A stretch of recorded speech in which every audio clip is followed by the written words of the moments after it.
to solve this integral using Parseval's identity. So now we are going to construct the equation, which is integral 0 to infinity. If you have a single function, you have to write modulus of f of x the whole square. So single function square into dx, which is equal to integral 0 to infinity Fourier cosine transform of f of x the whole square into ds, right?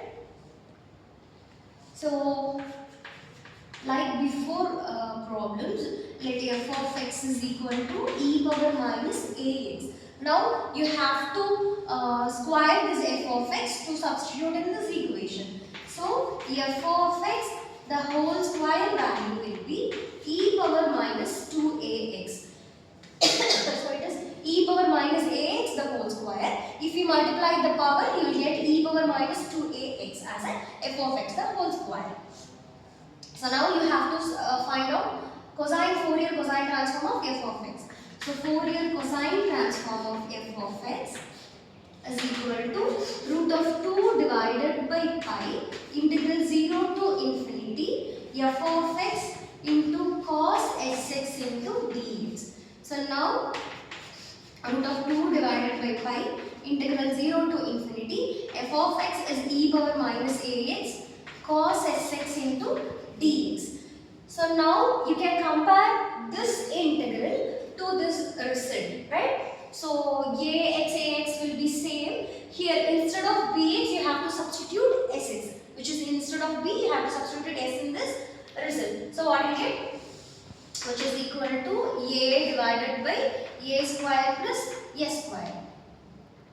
So now you have to square this term. So you will get f Fourier cosine transform of f of x the whole square is a square divided by a square plus s square the whole square.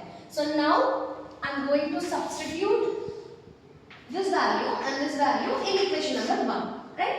So now from first equation integral 0 to infinity modulus of f of x the whole square. So f of x the whole square is this one minus 2x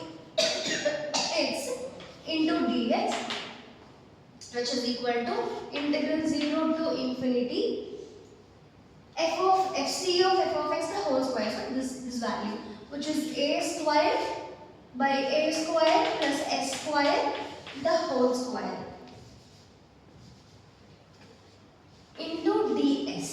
So now you have to integrate this term, which is e power minus 2ax divided by x coefficient, which is minus 2a. The limit is 0 to infinity, which is equal to integral 0 to infinity a square divided by a square plus s square the whole square into ds. Now you have to substitute the upper limit, which is infinity. So if you substitute infinity to this x, you will get the value as 0 minus lower limit substitution.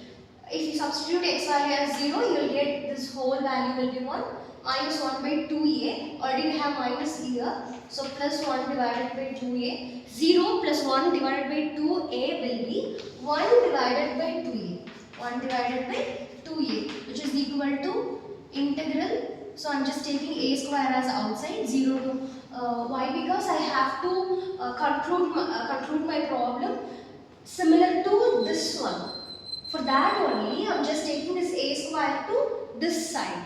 So integral 0 to infinity 1 divided by a square plus s square the whole square into ds. So I am just taking this a square to this side. So what you get? 1 divided by 2 a cube. So integral 0 to infinity 1 divided by a square plus s square the whole square into ds. Now you can see that this portion, which is RHS portion, is a question is same. So you can substitute the value of integral as 1 divided by 2a cube. For example, if they asked integral 0 to infinity 1 divided by x square plus 16 the whole square into dx value. You if they ask this integral value in 2 mark, you just take this final result and substitute the a value. So now you have to find out the a value from here. So this 16 we can write it as 4 square, right? 1 divided by x square plus 4 square the whole square into dx. So here a value will be 4. We know the result is 1 divided by 2a cube. So now we are going to substitute a value in that result. So what will get 1 divided by 2 times of 4 cube. So 4 cube